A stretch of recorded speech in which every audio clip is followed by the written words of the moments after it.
atomic structure, you're continuously breathing in and out through those two parts of yourself. And so, every universe operates the same way, every planet, everything has its own structure that way. Plus we have many probable selves that I heard somebody speaking earlier on, talking about the probable selves, that he said he moved to California, but he just could have easily moved to Hawaii. Well, we have many probability selves as well, and they're all working in slightly different shifts around. If you looked at the face of a clock, it's got 12 sort of points on the clock. If you sort of saw yourself on one probability line when you're on number 1, and on another probability line if you're on number 5. And so they're all still existing simultaneous creations that are existing through probability fields and potentiality fields.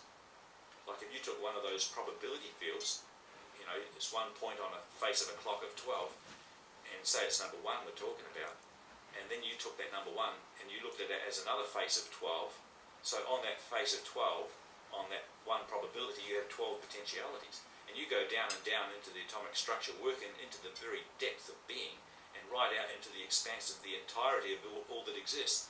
It all works on a system of 12. And you can actually plot like a graph through time and space and probabilities and potentialities, and you can work out many things, and you can get back and you can change probabilities. And because all time is simultaneously coexisting, and every one of your probabilities and potentialities, every space-time location, every continuum, everywhere that you're existing in any experience that you think you've had in separation from that place where you first descended in, everything is known to you exactly right now, because it's only shielded off by vain imaginations, which have been like records in time that have overlaid your access to your memory. So you can actually bring your beautiful memory of all of the journeys back into one now moment of living light memory, living light and sound, beautiful feeling of union with God in all of your journeys. In every moment you can find the power to be under that true guidance of your original self and your also completed self, because your future is already existing. The first moment of separation is already existing, and every part in between as a living memory. And that's what I'm talking. The living memory is those things that you do in connection with God's source. The records in time are the things that you've done that overlay your precious mind, that have been done in separation, and are thoughts that have been laden down in your mind from others who have shared their thoughts with you as well. So if you're going to unburden yourself and regenerate the atomic structure of your body, you can journey instantaneously through the unified field of quantum communication, because that quantum field is everywhere, and that's really your field. But you can pop up in any space-time moment and correct you can choose again. You can choose again at any space-time moment, any aspect of your life, any particular thing that's causing you grief now. You can go right back there right now, and you can pop up in there, and you can change your mind. And of course it'll just collapse that other structure that you generated there, because it's not a self-perpetuating part of consciousness. You simply just realign it with the living flows, and you convert that part of consciousness back into a useful form. You transmute the energy, and you create your living memory matrix, which is heaven really. There's many stages of heaven, on your return to home. There's many stages of enjoyment, and we've already done it. It's already finished. It's already over and gone. And yet we're still out working and out walking the fields of our dream, because we haven't known the full process on how we can very quickly bring that light reassociation into ourselves right here and now. And it's not a matter of saying, oh, I'm going to do it, and maybe I could have done it 10 years ago. There are some very wonderful alignments happening in the cosmos. I know in A Course in Miracles we know that nothing in space-time really exists, but for the purpose of the study, and knowing that we can gain our experiences in space-time, living memory is built up in time cycles of returning to God. We can right now and here, through the alignments which are coming. I mean, we're building up into a crescendo now. If you sort of notice that people in this day and age are really getting the pulse for awakening, for ascension. Many people are getting darker in their understanding, many are starting to get lighter in their understanding. So in some forms the world appears to be getting darker with the oppression and the regimes that you see here in the illusion. And many of us here are getting the pulse to awaken. And that's because many activations are coming into the grids. You know, if you see the Earth as a hologram, and I described once when I was talking here what the human hologram is and how we project into the field of our seeing from the inner core of creation. We project, there's a mind all around us in many different auric fields of a mind of density. We project our body into space-time, and it's always a past record of ourselves. And the hologram of the Earth is also a past record because we're observing always the past, because our mind is a higher time cycle and we're just looking back at ourselves.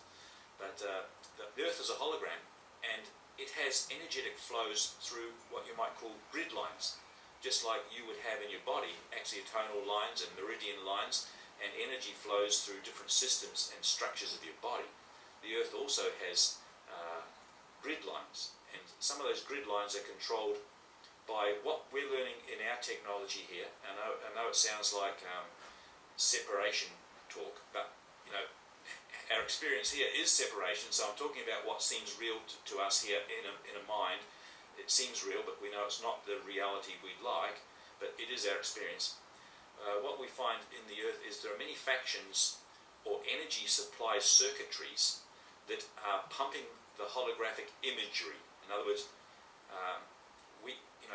what's projecting the image of the Earth, and what's projecting the structure of the Earth, what's projecting things that evolve on the Earth as far as life forms coming forth. And the Earth pulses our own base pulse rhythm for our own hologram. Our hologram is the frequency pulsation of every entity on the hologram, every creature on the hologram of the Earth is basically pulsed by the frequency of the Earth.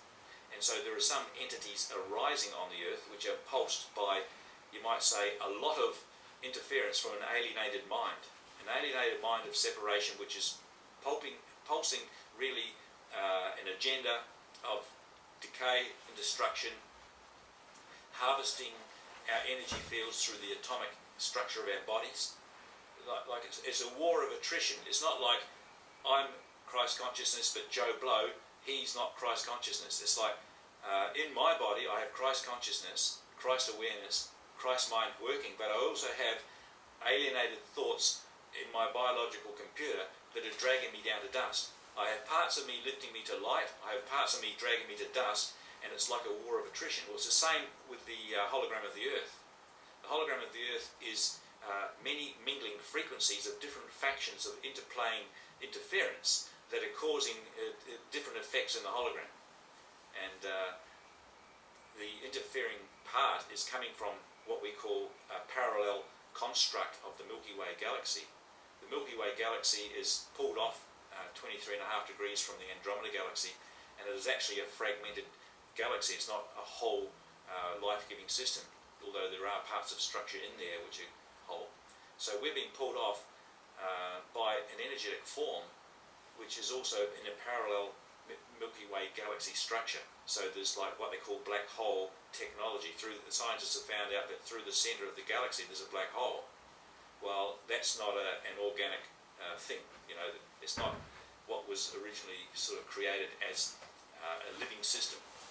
And so part of a parallel structure has fallen into what we call black hole fallen away from the knowledge of the truth, as we all have, but we have fallen away from the knowledge of the truth because we have been infiltrated or intruded upon by these space-time energy constructs, which we might call entities or beings. And instead of those entities or beings for them to fall down into an imploding system, they have generated technology to actually implement their own harvesting of other living systems so they can draw energy off at a subatomic level and cause decay in our living system. which now Earth is in a state of fall. It's falling down, it's in a very fast state of decay.